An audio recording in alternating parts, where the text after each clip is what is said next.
Bien, hoy día vamos a terminar con el mandamiento respecto al día de reposo. Espero no estén colapsados con el día de reposo, pero creo que habían cosas que a mí se me habían quedado por ahí y creo que es bueno que nosotros como iglesia podamos tener un pensamiento unánime respecto al día de reposo. Y primero quiero explicar que los 10 mandamientos son dados a Moisés en una circunstancia muy especial. Había un pueblo que era esclavo y este pueblo era el pueblo hebreo. Dios los libera y ellos vienen, después de haber estado 400 años ahí, ellos vienen con todo un bagaje idolátrico de los egipcios. Y Dios, por lo tanto, entrega 2 tablas a Moisés, en las cuales Dios, incluso estas tablas, cada mandamiento, dice la Biblia de esta manera, que Dios la escribió con su propia mano, ¿sí? Con su dedo. Así que si los sorprendí con esto, tienen que leer más la Biblia, ¿sí? Es mi primer consejo, porque es una historia muy linda, cómo Dios va formando un pueblo. Y de la misma manera en que Dios formó al pueblo hebreo, Dios quiere formarnos a nosotros también. Él quiere poner su mano y su dedo en nuestro corazón. Y Él ya escribió esas leyes dentro de nosotros. Y podemos comprender un poco más sobre eso a través del libro de Éxodo. Y justamente quiero invitarles a que abran el libro de Éxodo en el capítulo 20. Dios entonces le entrega 2 tablas a Moisés. Y Moisés, por lo tanto, en estas 2 tablas hay una que contiene, una tabla de estas contiene mandamientos que tienen que ver de manera exclusiva con la relación del hombre con Dios, de este pueblo con Dios. Y la otra tabla tiene que ver con la relación con Dios, pero a través de la relación con el prójimo. Y eso es bonito, porque la ley de Dios, si nosotros pudiésemos decir, resumamos la ley en una palabra, podríamos decir algo maravilloso. La ley se resume en el amor, porque Dios a través de la ley, Él quiere transformar nuestro carácter, quiere transformar el carácter de este pueblo al carácter de su Hijo Jesucristo. La ley, por lo tanto, es una manifestación de la gracia de Dios. Y en medio de la manifestación de la gracia es donde nosotros tenemos verdadera libertad. La palabra del Señor dice en el versículo 8 del capítulo 20 del libro de Éxodo: acuérdate del día de reposo. Estoy cambiando la voz otra vez, ¿no? Sí. Me pasa, hermano, que la adolescencia es un proceso complicado en mí. Entonces, David ya lo vivió, por ejemplo, otros ya lo vivieron, pero yo estoy en ese proceso todavía. Entonces, ustedes, como comprenden siempre a los adolescentes, serán comprensivos conmigo. En vez de reírse de mí, hermano, eso no se hace.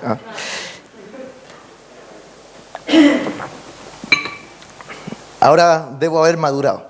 Entonces dice: acuérdate del día de reposo para santificarlo. 6 días trabajarás y harás toda tu obra, mas el 7º día es reposo para Jehová tu Dios.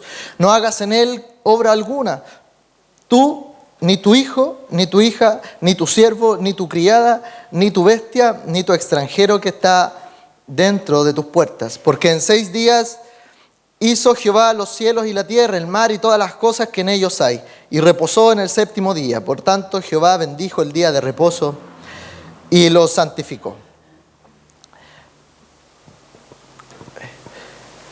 Este es un mandamiento que se sostiene en el día de hoy. Habían 3 tipos de leyes en el Antiguo Testamento. Había una ley que se llamaba la ley civil. Por ejemplo, en el Antiguo Testamento uno encuentra que los techos, ¿cierto? Estamos hablando de un lugar donde no llueve. Los techos eran planos, ¿no? parecido a Arica. Usted va a Arica y los techos no tienen techo, tienen algo así, tienen como otro piso. Entonces la gente tendía su ropa y hacía cositas a veces ahí arriba, ¿cierto? Y lo pasaban bien, algunos tomaban sol. Y entonces uno podía subir a ese balcón, digamos, arriba en el techo. Y si la persona, por ejemplo, se caía de ese techo, el responsable era el dueño de casa. Pero la ley civil del Antiguo Testamento dice que si el dueño de casa pone baranda y la persona que está arriba se cae, ya es de Gil ya, porque está la baranda y anunciaba ahí que para allá abajo no hay nada. Entonces, de lógica. ¿Cómo va? Peligro, sí, peligro. Entonces, era algo peligroso. Pero también hay leyes ceremoniales que tienen que ver justamente con el culto, la vestimenta de los sacerdotes. Este es el segundo tipo de ley. Y estas leyes ceremoniales se cumplen en Cristo. Ya no hay más de esas leyes ceremoniales. ¿Sí? Entonces ya no me tengo que vestir como un sacerdote, con esas piedras exquisitas que tenían aquí en el pecho y cosas como esas. Eso ya no va porque justamente esas apuntaban a Cristo. Ya no hay más sacrificio porque Cristo ya se sacrificó. El sacrificio tenía que ver con parte de una ley ceremonial en la que se debía cumplir en el Antiguo Testamento, pero como Cristo ya vino y fue el sacrificio definitivo y último para nosotros, entonces es que ya no tenemos que hacer más sacrificios. Así que por lo tanto el día que usted quiera ir con algún animal a sacrificarlo a la casa del pastor Daniel, lo probable es que se lo devuelva, o si no, él se lo coma. Es así de simple, digamos. Y David va a estar muy agradecido. Entonces, y espero que le avise para yo viajar y poder disfrutar también de eso. Entonces, usted ya no trae esas cosas los domingos para acá, porque justamente eso fue cumplido en Cristo. Pero hay leyes que también son morales. Y justamente esas leyes morales tienen que ver también con los 10 mandamientos. Esas leyes reflejan el carácter de Dios. Y como el carácter de Dios es eterno e inmutable, entonces las leyes morales también son eternas e inmutables. ¿Se entiende? Eso para aclarar. Por lo tanto, este cuarto mandamiento no tiene que ver con una ley ceremonial. No se cumple en Cristo ahí. Cristo lo cumple, ¿cierto? Él va a la sinagoga, reposa, hace lo que todo hombre y mujer tiene que hacer. Y muchas personas afirman que porque este mandamiento no está explícitamente descrito en el Nuevo Testamento, es que ya no deberíamos cumplirlo. Pero, sin embargo, no aparece en el Nuevo Testamento justamente porque todos tenían conciencia del cumplimiento de este cuarto mandamiento. No era necesario entonces que algún evangelista o alguna persona de las epístolas lo escribiera y lo reafirmara, porque todos estaban en conocimiento de que el día de reposo era día de reposo. ¿Se entiende? Maravilloso, ¿no? Gracias, hermano. Eso ha sido. Entonces, justamente este, al ser un mandamiento moral, entonces sigue para siempre, porque incluso fue escrito con el dedo de Dios, el cual Él no va a pasar el codo para borrar lo que Él describió para nuestra vida. Y además este mandato está explícitamente dado en el Génesis, y las leyes ceremoniales son dadas posteriormente al relato de la creación. Este está en Génesis 1, Génesis 2, usted lo puede encontrar. Por lo tanto, Dios consagró eso y este mandato debe ser cumplido y consagrado de la misma manera en la que Dios lo consagró en nosotros, su pueblo. De hecho, hay un reflejo de este mandamiento en nuestra cultura, por así decirlo, occidental o occidentalizada. En nuestra cultura se trabaja normalmente de lunes a viernes, a veces el sábado y mediodía, y la mayoría de las personas el día domingo no trabaja, salvo ahora de los malls, e incluso hoy día hay algo muy inteligente que están haciendo los diputados y los senadores dentro de todas las cosas que hacen. Hay cosas que no son muy inteligentes y que también hacen, pero ellos están proponiendo una norma justamente para que el día domingo pueda ser un día de descanso, cierre de malls y cosas así de manera más temprana. Entonces, este día domingo de alguna u otra manera refleja también cómo la cultura occidental ha influido, o sea, cómo la Biblia en nuestra cultura ha influido para que este día generalmente sea un día de descanso. Y justamente cuando hay leyes que provienen de la religión cristiana, el beneficio no es solamente para los creyentes, sino que el beneficio es para todos los ciudadanos. Esa es una ventaja que tiene el cristianismo y no tienen otras religiones. Entregan beneficios no para ellos porque entienden que la iglesia solamente es iglesia cuando es para bendición de los de afuera y no de los de adentro. Y eso es maravilloso. A veces nosotros cometemos sí un error. Nosotros cometemos el error de que a veces pensamos que el día de reposo o el reposo o los ciclos de trabajo son una manifestación de no ser personas productivas. Y que eso, el día de reposo, por ejemplo, no contribuiría a la productividad, ni a las necesidades económicas de un Estado o de una nación o de mi propia casa. Sin embargo, este mandamiento no tiene que ver simplemente con el descanso, sino que este mandamiento tiene una raíz aún más profunda. Este mandamiento tiene una colocación importante en el mismo corazón de Dios y en el mismo corazón nuestro. Y es justamente que este mandamiento dice: Dios es suficiente, no tu producto, no tu trabajo, no tu dinero. Con eso afirmamos que al respetar el día de reposo, Dios es nuestro sustento, nuestro significado y nuestro propósito.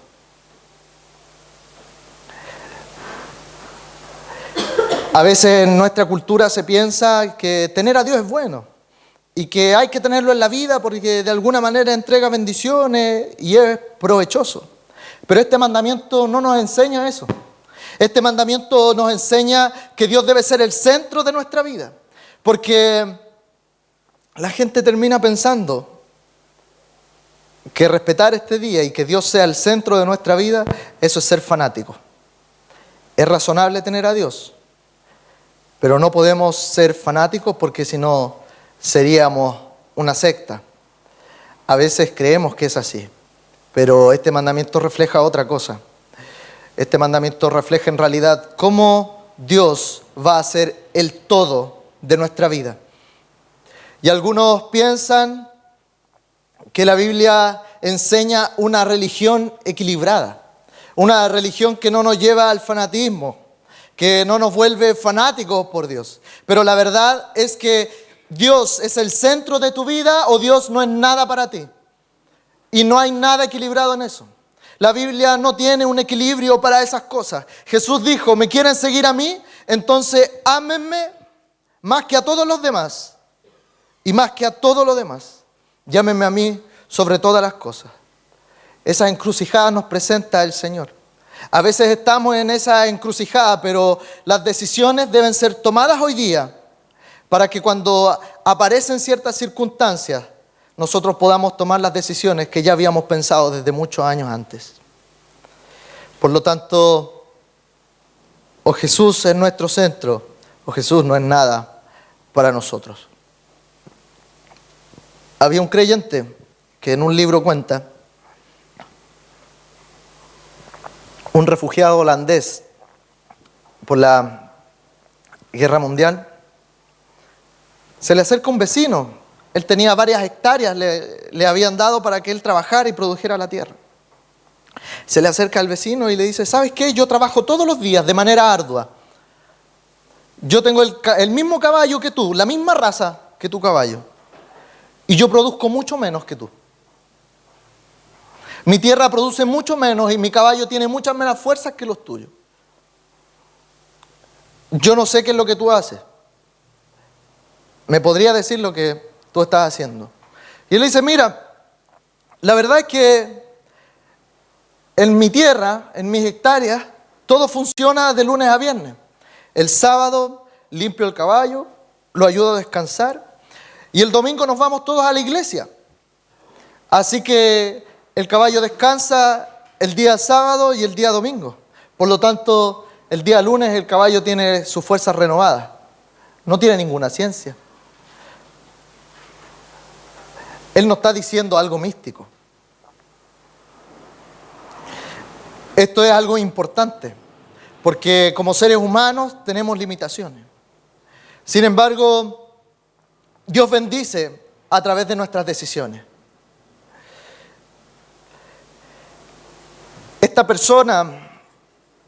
Había una persona que confiaba en él y descansaba en lo que él podía producir en su tierra, en el nivel de trabajo, en su producción, en su nivel económico, en lo que él podía vender y cosechar. Pero había otro que no. Había otro que decía, Dios me es suficiente, no necesito producir todos los días de mi vida. Dios es el centro de mi existencia. Y eso hacía la diferencia entre un empresario o entre un agricultor y el otro. Es como, por ejemplo, cuando Dios nos exige el diezmo. Dios nos exige un mínimo, de ahí para arriba. Dios exige el 10% de todo lo que tú recibes. Uno podría terminar pensando, el 100% yo lo podría utilizar en otra cosa. Podría tener otras inversiones, quizás pagar de mejor manera el colegio de mis hijos. Pero esa es justamente la manera de decirle a Dios, ¿sabes qué, Dios? Yo no dependo de ti. Yo dependo de mi esfuerzo, de mi dinero y de mi utilidad. Se fijan que hay una sutil diferencia. Incluso cuando nosotros nos acostumbramos a apartar el 10% de lo que recibimos para entregárselo a Dios, nuestras cuentas se van a ordenar de manera casi automática.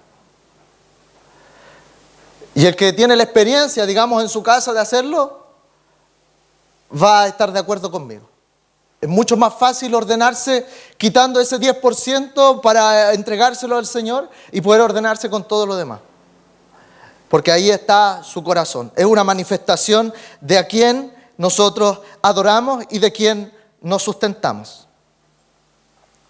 Este día, hermano, es para rendirlo delante de Dios, adorar en familia, estar con ellas, para reconocer que dependemos de Él.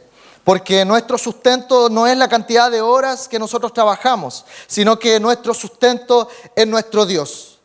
Cuando uno dice que este día es el día del Señor, uno afirma que el sustento y la productividad no dependen de las horas de trabajo, sino que dependen netamente de nuestro Señor. Y esa es una consecuencia y una adoración de que Dios nos provee de todo lo necesario. Había una frase muy hermosa que usaban los hebreos. Los hebreos decían, Jehová es mi porción. ¿Sabe qué significa eso? Que Jehová es mi terreno. ¿Y saben qué significa eso? Las personas no trabajaban como nosotros hoy día trabajamos, digamos. Ellos tenían un pedazo de tierra para trabajarlo. Y de esa manera producían y sustentaban su familia. Ellos no decían, esta es mi tierra, este es mi terreno en el cual yo produzco. Ellos decían, Jehová es mi porción, Jehová es mi terreno. De él viene ese sustento. ¿Cuánta sabiduría hay en ello? Así vivía esta sociedad antigua. Sociedades agrarias que dependían simplemente de los medios de producción de la tierra. Significa que el valor de la porción no importa y es relativo delante de Dios. Significa que las horas de trabajo son relativas delante del señorío de nuestro Señor. Porque los medios de producción no son la base de nuestro sustento, no son lo que me otorgan lo necesario para vivir, sino que es Dios quien me alimenta, es Dios quien me da el abrigo, es Dios quien me da el sustento. Porque yo podría duramente trabajar y esa tierra perfectamente podría no producir nada. De esa manera lo pensaban. No es mi esfuerzo, no es mi gloria, sino es Dios quien me da el alimento.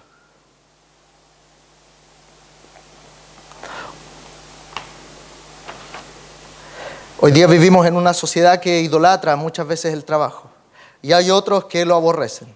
Si puedo evitar trabajar, lo haría, pero en realidad nosotros debemos trabajar con gozo y alegría porque Dios permite producir algo y producir un cambio en el mundo que Él creó. Y cuando termine el horario de trabajo, cierro la cortina de mi negocio y me voy porque voy a disfrutar a mi familia y voy a disfrutar a mi Dios. Pero ese es un trabajo en el cual uno usa sus capacidades, uno se esfuerza porque adora a Dios en medio de ese esfuerzo, pero no ocupa toda su energía para desgastarla en el trabajo, porque sabe que Dios le entregó una hermosa familia a la cual él también debe dedicarse con esfuerzo y esmero.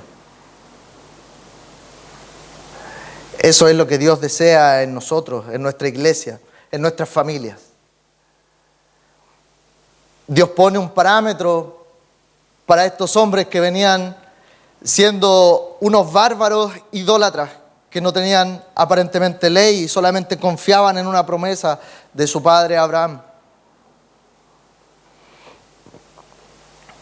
Porque no solamente a ti te pertenece el trabajo, sino que tú le perteneces a tu esposa y a tu familia. Quiero leer un salmo. Y es el Salmo 127. Dice lo siguiente: si Jehová no edificare la casa, en vano trabajan los que la edifican. Si Jehová no guardare la ciudad, en vano vela la guardia. La lógica es importante para entender este salmo. Es ni trabajo alienante, ni pereza, sino que trabajo porque Dios me sustenta y hago el uso de mi productividad y de las capacidades que Dios me entregó, porque Él me regaló el hermoso trabajo y a la familia también hermosa. Porque justamente el salmista está afirmando que Dios es nuestro sustento. Nuestra casa no se edifica con fuerzas humanas. Nuestro hogar no se edifica con nuestro arduo trabajo para darle la mejor educación. Nuestra casa se edifica realmente en Jehová. Y ahí está realmente el sustento de nuestro hogar. No hay otra base para eso. Quiero invitarlos a otro salmo, un salmo muy conocido por todo el mundo cristiano, el Salmo 23. Salmo 23 dice: Jehová es mi pastor y nada me faltará. Amén, hermano. Hay que aprenderse estos textos. Muchas gracias por hacer un recuerdo. Apréndanse estos textos maravillosos. Es importante tener la Biblia en nuestra mente para que esté en nuestro corazón también. Hay momentos de dificultad en que no va a estar ni nuestro celular, ni el libro de la Biblia por ahí. Y vamos a necesitar de la palabra de Dios para sentir aliento y refugio. Y para eso debe estar guardada en nuestra mente. La palabra del Señor dice: Jehová es mi pastor y nada me faltará. La gente hoy día piensa: Jehová es mi pastor, no me faltará el auto del 2015. Si Él es mi pastor, ¿cómo no me va a dar? Jehová es mi pastor, ¿cómo no me va a dar la casa de 5 piezas y 3 baños que yo he soñado? Si Él es mi pastor, nada me faltará.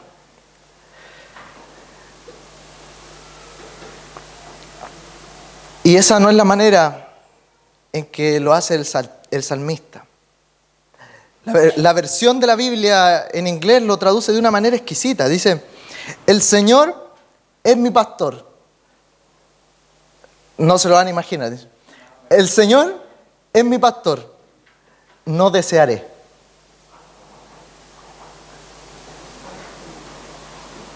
Tremendo, ¿no? Estremecedor hasta los tuétanos. Compleja nuestra vida existencial de una manera profunda. Porque si estoy con mi pastor, no tengo necesidad de absolutamente nada. Porque con Él no busco nada fuera de mi pastor que Él no me haya dado. Porque la provisión de mi Señor es una provisión perfecta.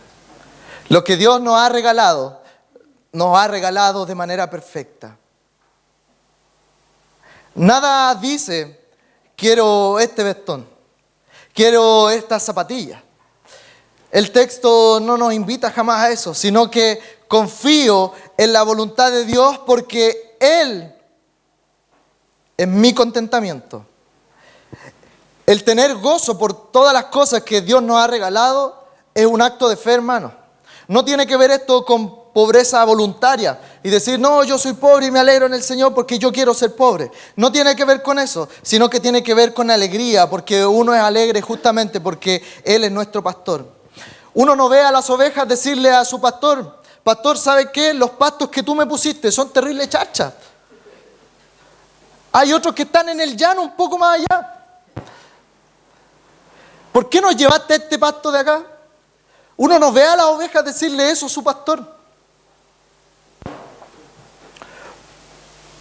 Porque las ovejas comprenden y confían plenamente en la provisión de su pastor. Y que su pastor lo que tiene para esas ovejas es lo mejor que hay para ellas. Lo que usted tiene hoy día es lo que Dios determinó que era lo mejor para su vida. El Señor es mi pastor, no necesito ninguna otra cosa, Él me basta. Entonces yo obedezco a Dios y digo, yo confío en tu provisión, haré mi trabajo porque es una bendición que tú me has regalado, pero la provisión y la consecuencia de mi trabajo viene solamente de Dios, nuestro Hacedor. El tema es que aquí definimos nuestra identidad muchas veces con productividad. De las cosas que hacemos y cuántos resultados tenemos, de las cosas que hacemos y cuánto producimos. Y normalmente el mundo occidental está metido en eso y la gente te dice, hola, soy Gerardo, el ingeniero, hola, soy Andrés, el que tiene el PhD, hola, soy Alejandra, el que tiene la maestría y el que la terminó. Pero no tiene que ver con eso, porque nuestra identidad está escondida en Dios. Nuestra identidad no está escondida en nuestro título, ni en nuestra productividad, ni en lo que nosotros ganamos, ni en lo que compramos, ni en lo que tenemos. Nuestra identidad está escondida ahí detrás de la cruz del Calvario, porque Él es nuestro proveedor. La sociedad piensa muchas veces que yo soy lo que produzco. Y esa es la manera más fatal que podría llegar a pensar un cristiano. Nuestros propios logros nos invitan constantemente a fallar en este mandamiento y a poner nuestro trabajo, nuestro dinero, nuestra productividad delante de Dios. Otra manera de fallar en este mandamiento es justamente la relativización que existe en nuestra cultura evangélica. ¿Sabes lo que pasa hoy día? La gente dice, tengo mucho que estudiar, no voy a ir a la iglesia. Alguien ha dicho eso, ¿no? ¿Sabe qué? Cuando nosotros hacemos esa afirmación, nosotros estamos perdiendo nuestra identidad cristiana a pasos agigantados. Estamos corriendo, alejándonos de Dios una vez más, alejándonos de tener esa identidad en Cristo una vez más. Una manera de romperlo es que justamente no entendemos que Dios nos dice, porque harás toda tu obra en 6 días. Y tu obra es de lunes a sábado entonces. Nada de no me alcanzó el tiempo para estudiar. Quizás, hermano, usted dijo no me alcanza el tiempo para asistir al culto el día domingo. Pero ¿sabe? La novela se la comió de lunes a viernes. Y eso fue 1 hora toda la semana. Yo soy estudiante y hay que trasnochar, hay que hacerlo. Todos los que estudiamos saben que hay que vivir zombie en algún momento de la vida. Para alguien que afirma mi sustento es Jehová, esta frase no tiene lógica.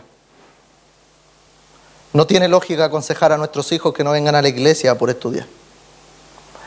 Para alguien que tiene esa convicción y que dice, Jehová es mi proveedor y en él descanso, esto no va con su vida. Entonces Dios nos da este mandamiento justamente porque Él nos creó. Entonces no tiene que ver simplemente con el descanso, sino que tiene que ver con cómo nosotros funcionamos. Y sabe que si nosotros nos separamos de manera intencional un tiempo y sabe que si nosotros no nos consagramos a Él de manera intencional, justamente vamos a estar afectando nuestra vida espiritual. ¿Cómo guardar el día de reposo? y no ser legalista. Querido hermano, tiene que hacer una distinción. El ser legalista es agregar mandamientos a los que Dios ya dictó y escribió para nuestras vidas. Y este mandamiento Él lo puso de manera específica. No estoy siendo legalista en este día, porque no estoy agregando mandamientos de hombres. Este mandamiento no es un mandamiento de hombres, sino es un mandamiento que Dios mismo lo escribió en piedra con su dedo y se lo entregó a Moisés. No sigamos relativizando este mandamiento, porque hoy día me parece que de los 10 mandamientos, este es como el mandamiento más relativizado de todos. ¿Sabe por qué? Porque nadie dice, ¿sabe qué? Vi a tu señora, hermano, vi a tu señora tomando café con un tipo y me di cuenta que estaban de la mano. Y me escondí ahí para sapear un poco más y se dieron varios besos. Pero no te preocupes, porque no hubo sexo, así que no te engañó, no adulteró.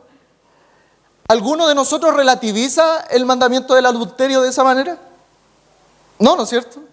¿Alguno de nosotros dice, no, ¿sabe qué? Yo te mentí, y uno se siente culpable y se presenta delante de Dios y se arrepiente? Pero cuando uno dice, no, estoy negro con el día de reposo, no voy a ir a la iglesia, no estoy negro con el sermón. Y estamos relativizando las cosas. ¿Por qué no relativizamos entonces los otros mandamientos también? Ellos no tuvieron relaciones, se daban la mano nomás y se daban besos, pero no tenéis por qué enojar, porque no consumaron. Ahí uno no relativiza. Entonces tampoco relativice con excepciones, echándole la culpa al estudio. ¿Qué pasa con defraudar el día de reposo? Ni tampoco trate de relativizar este mandamiento con las excepciones de la gente que trabaja, por ejemplo, con turno. ¿Sí? No, estos mandamientos son generales, los mandamientos se entregan de una manera general. Y no podemos andar pensando siempre, no, pero los que trabajan por turno, los que son médicos, los que son enfermeros, no, porque normalmente el 90% de la gente trabaja con un turno normal. Entonces no venga a hacer excepciones cuando Dios no nos entrega esas excepciones. Esos trabajos son excepcionales, ellos tienen que por obligación cumplirlo. Hay personas que trabajan en aeropuertos, en hospitales, en mineras y no pueden bajar todos los días para tener esta reunión de oración. Cuando usted no adora incluso en comunidad y dice, no, estoy cansado, ¿sabe qué? No voy a ir a la iglesia porque no, está agotado. Cuando usted hace eso, ¿sabe qué? La semana que viene será mucho más agotadora. ¿Pero sabe por qué? Porque será espiritualmente agotadora, porque no tuvo el tiempo de estar junto al pueblo de Dios para rendirle adoración a ese Señor. Por eso su semana será más agotadora. No tiene que ver con un cansancio solamente físico, sino con un cansancio espiritual. ¿Sabe que hay momentos de nuestra vida en los que hay sequedades? Hay momentos en los cuales de verdad pasamos por un mal tiempo y no queremos ir a la iglesia. Eso pasa en nuestra vida, realmente no sucede. Y cuando me pasó eso, en varias ocasiones yo fui obligado a ir a adorar al Señor. Y esa fue el ancla para que no siguiera yo yéndome hacia cualquier otro rumbo y destino. Esa obligación fue lo que me ancló. Querido hermano, cuando su hijo está enfermo, usted lo lleva al hospital. Usted no dice, no, ¿sabe qué? Tiene... ¿Cómo se llama esto? Era el mejor ejemplo. No, tiene apendicitis, pero no importa, hay que esperar que tenga influencia, porque ¿para qué voy a molestar a los doctores? Pues, sí. Voy a esperar a la peritonitis. No es así. Usted no hace eso. Ninguno de nosotros relativiza estas cosas. Si usted no le enseña a un niño, por ejemplo, a robar desde 100 pesos, el día de mañana vamos a tener adultos corruptos. Ahí no lo relativiza. Ahí le enseña disciplina. Por lo tanto, este mandamiento, en medio de nuestra sequedad incluso, es nuestra ancla para seguir dependiendo de Dios y seguir firmes en los caminos del Señor. Eso me sostuvo en un momento complejo de mi vida. Mírense aquí, hay gente que le va bien. Hay otra gente dentro de ustedes que no le va tan bien. Hay gente que tiene éxito, otros que no tienen ninguno. Hay gente que no tienen trabajo y hay otros que trabajan. Y lo genial es que cuando nos reunimos aquí, somos todos iguales delante del Señor. Y en la iglesia no nos preguntamos la importancia o el nivel de tu producción en la semana. ¿Sabes por qué? Porque a Dios no le interesa. Hay gente aquí que le gusta el jazz, a otros que le gusta Cerati, a otros que les gusta el hip hop, pero comprendemos que hemos sido escogidos por Dios para adorarle. Y todo eso no importa, porque Él simplemente te acogió como hijo por gracia y debemos presentarnos delante de Él para ser agradecidos por ese amor inconmensurable que Él nos ha regalado en Cristo en la cruz. Aunque esta semana tú hayas metido la pata, Dios te sigue amando. Aunque esta semana tú hayas pecado de manera profunda, la gracia de Dios es más grande y ven a adorarle por eso. Entonces, cuando nosotros no nos reunimos para adorar, nuestra espiritualidad decae. Cuando les preguntamos y les decimos a las personas quizás por qué faltó el día domingo, no es para andarlos jodiendo ni para andarlos persiguiendo, ¿sabes? Es porque su corazón nos interesa. Es porque su vida nos interesa. Es porque a Dios le interesa. Y es por eso que nos preocupamos. A mí me encanta joder a la gente. ¿Para qué estoy con cosas? Pero justamente cuando pregunto por qué faltó el domingo, no es para andarlos jodiendo. Es porque comprendí que Dios le ama tanto más que a mí. Y que es importante que usted se reúna conmigo para reconocer su señorío, su providencia, su amor y su gracia.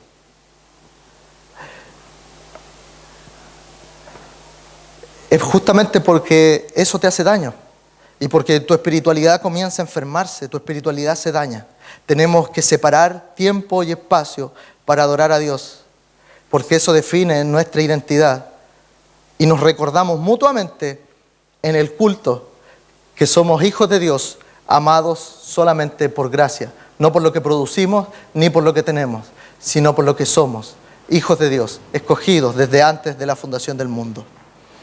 En las sociedades cristianas, hoy día se desvaloriza este mandamiento. En la historia donde la iglesia tuvo una fe contagiosa, fue una fe que transformó vidas. Y generalmente los países que guardaban el día del Señor fueron países muy prósperos. Hubieron países europeos que estaban endeudados hasta el cogote, estaban llenos de pobreza. Y a un grupo de creyentes se le ocurrió decir, oye, ¿y si guardamos el día del Señor mejor? Cualquier persona hubiera pensado todo lo contrario, saquemos este día y sigamos produciendo. Pero esto comenzó como una práctica en Inglaterra para consagrar Inglaterra delante del Señor.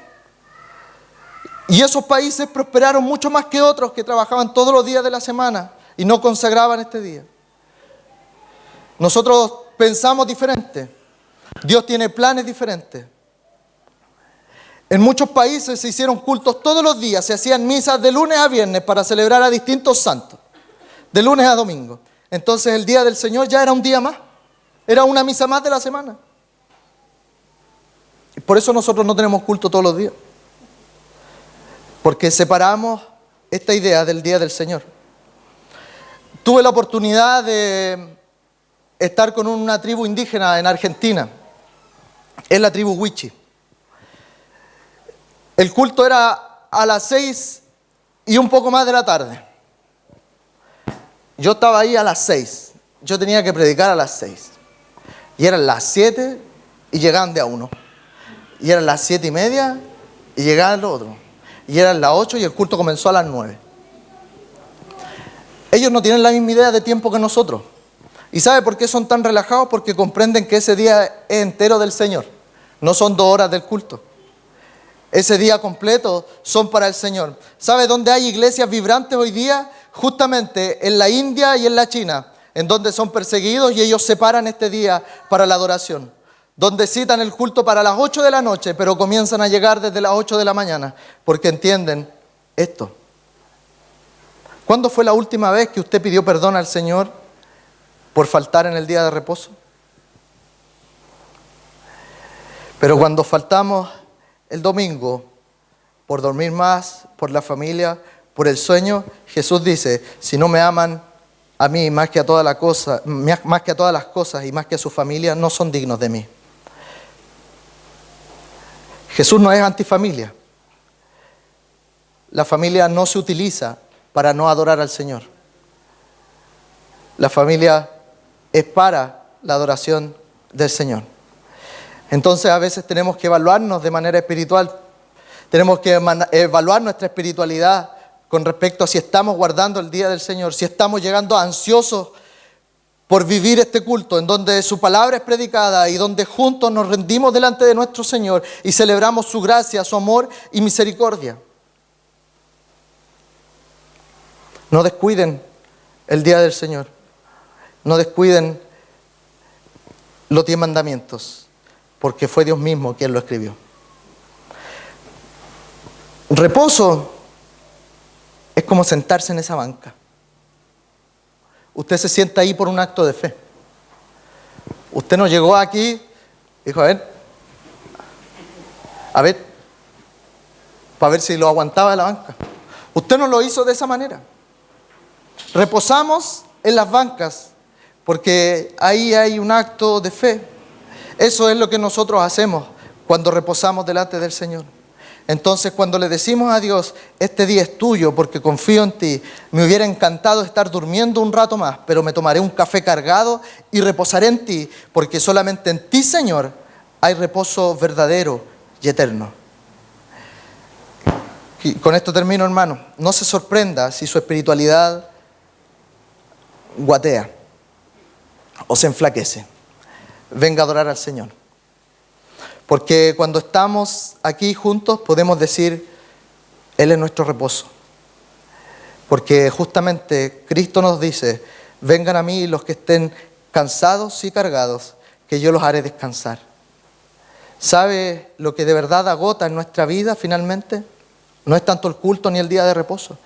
Es tratar de definir nuestra identidad a través de la productividad, a través de las horas extras, porque me respetan mis compañeros de trabajo por todos los logros que he hecho, porque cuando me respeta a mi jefe por todas las horas extras que yo hago. Cuando tu semana se trata de eso, tu corazón se cansa y se deteriora, pero tenemos la oportunidad de venir y encontrarnos con Cristo juntos, y Él dice, no me interesa lo que tú hayas logrado, porque solamente mi gracia te sostiene. Yo te amo por gracia. Entonces es de esta manera que podemos descansar de verdad en Cristo, porque Cristo trabajó por nosotros. Y Dios dijo que en nosotros no encontraba placer, sino que en su Hijo amado, en donde nosotros debemos encontrar realmente placer, sustento en nuestra vida.